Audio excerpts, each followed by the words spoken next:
কত কিছু মানিয়ে নিলাম, অথচ দিন শেষে আমাকে কেউ মানিয়ে নিল না। হতাশা আর ক্লান্তি বহু বছর ধরে আমাকে ধরে রেখেছে।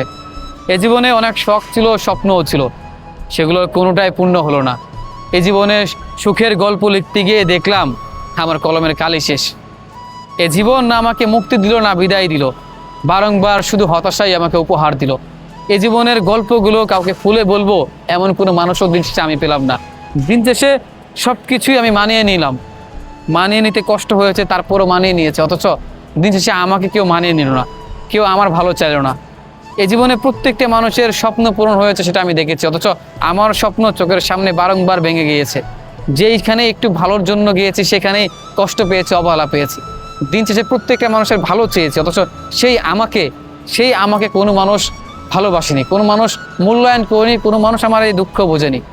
দিন শেষে আমার এই জীবনের সুখ বলতে আমি কোনো কিছুই পাইনি।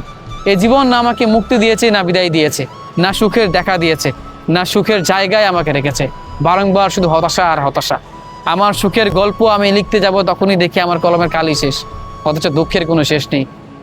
আসলেই কত কিছুই মানিয়ে নিলাম, সময়ের ব্যবধানে সব কিছুকেই মানিয়ে নিতে শিখেছি, অথচ দিন শেষে আমাকে কেউ মানিয়ে নিল না। আমার এই দুঃখ এখানেই, আমার আপন মানুষগুলো আমাকে ভালোবাসতো না। যাদের জন্য হাহাকার করলাম, যাদের জন্য এত কিছু করলাম, নিজেকে উৎসর্গ করে দিলাম, বিলিয়ে দিলাম, সেই মানুষগুলোই আমাকে দেখলো না, সেই মানুষগুলোই আমার ভালো চাইলো না। তাদের কাছে আমার এই ভালো লাগা, আমার এই মন খারাপ, আমার খুশি, আমার দুঃখ, এগুলো নিয়ে তাদের কোনো চিন্তাই নেই। আসলে দিন শেষে প্রত্যেকটা মানুষই তার চিন্তাই করে, সবার আগে তার নিজের দিকটাই চিন্তা করে। শুধু চিন্তা করলাম না আমি, শুধু আমি আমার ভালোটা বুঝতে পারলাম না, অথচ পাগলও নাকি স্বার্থ বোঝে, পাগলও নাকি তার ভালোটা বোঝে, শুধু আমিই বুঝলাম না।